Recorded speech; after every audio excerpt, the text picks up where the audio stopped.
বাবা কুটিপুটি ভণ্ড বাবা।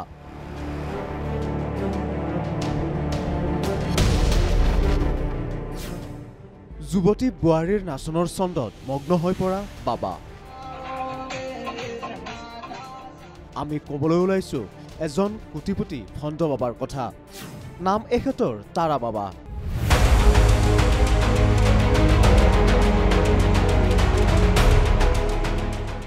কিন্তু তাৰা বাবাৰ কৰ্মকাণ্ডত অতিষ্ঠ এতিয়া বৃহত্তৰ মায়ঙৰ স্থানীয় ৰাইজ।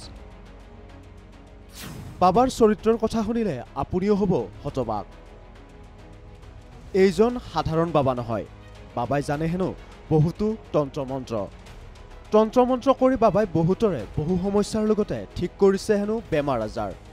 কিন্তু তাৰ মাজতে বাবাৰ আছে কিছু বিশেষ চৰ্ত। যদিহে সুন্দৰী বোৱাৰী বাবাৰ ওচৰলৈ সমস্যাৰ সমাধান বিচাৰি আহে তেতিয়াহ'লে আহিব লাগে নিশা 12টাৰ পাছতহে।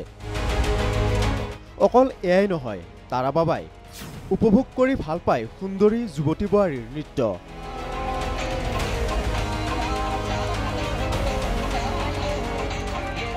আনহাতে নৃত্য নকৰিলে বাবাক বিনিময় দিব লাগিব হাজাৰ হাজাৰ টকা।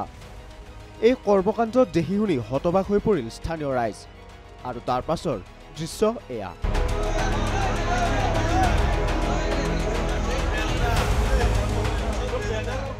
মায়ঙৰ ঐতিহ্য চনকা শিৱ মন্দিৰত আশ্ৰয় গ্ৰহণ কৰি যোৱা 3টা বছৰত বহুতকে ঠগি কোটিপতি হ'ল ভণ্ড তাৰা বাবা।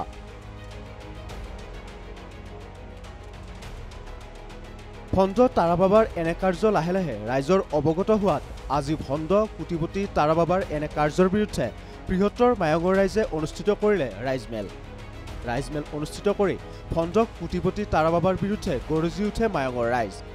আৰু তাৰ পিছতেই ৰাইজমেলৰ কথা গম পাই সেই স্থানৰ পৰা পলায়ন কৰে কোটিপতি ভণ্ড তাৰা বাবা। কাৰণ আজি দীৰ্ঘদিন ধৰি এই আশ্ৰমখনত তাৰা বাবা বুলি এগৰাকী ভণ্ড বাবাই আশ্ৰয় গ্ৰহণ কৰিছিল। আৰু আমি আৰম্ভণিতে তেনেকুৱা বহু বাবা সন্যাসী আহে, দুদিন থাকি আকৌ গুচি যায়, আমি তেনেধৰণে স্থানীয় মানুহবোৰে ভাবিছিলোঁ। কিন্তু তেখেতে বহুদিন ধৰি ইয়াত মানে খোপনি পুতি ৰাতি নিশাৰ অন্ধকাৰত কিছুমান অনৈতিক কাৰ্য কৰিবলৈ আৰম্ভ কৰিছিল। আৰু সেইটো লাহে লাহে আমাৰ স্থানীয় মানুহৰ চকুৰ পোহৰলৈ আহিছে। তেখেতে তন্ত্ৰ মন্ত্ৰ সাধনাৰ নামত ইয়াত থাকি পেলাই এই আশ্ৰমখনৰ যিখিনি আমাৰ শৈল ভাস্কৰ্য তাত ৰং সানি গোটেই তাৰ মানে যিটো অস্তিত্ব সেইটো বিলীন কৰি পেলাবলৈ চেষ্টা কৰাৰ লগতে মায়ঙৰ যিটো তন্ত্ৰ সেই তন্ত্ৰ মন্ত্ৰৰ সংস্কৃতিটোৰ নামত বদনাম দি পেলাই তেওঁ লাখ লাখ টকা বা হাজাৰ হাজাৰ টকাৰ বিনিময়ত তন্ত্ৰ মন্ত্ৰক এটা ব্যৱসায়ৰ ৰূপলৈ লৈ গৈছে। এই কথাখিনি আমাৰ পোহৰলৈ অহাৰ লগে নিশা 12 বজা পৰ্যন্ত ইয়াত পূজা অৰ্চনা হয়, তাত মহিলা মানুহ আহে। এনেকুৱা ধৰণৰ কথা কিছুমান যেতিয়া আমি পোহৰলৈ আহিছে তেতিয়া আমি ৰাইজ একত্ৰিত হৈছোঁ আৰু তেখেতক আমি মায়ঙৰ পৰা বিদায় দিবলৈ আমি এটা প্ৰস্তাৱ গ্ৰহণ কৰিছোঁ। চন্দ্ৰপুৰৰ পৰা ছফিকুল ইছলামৰ ৰিপৰ্ট, প্ৰাগ নিউজ ডিজিটেল।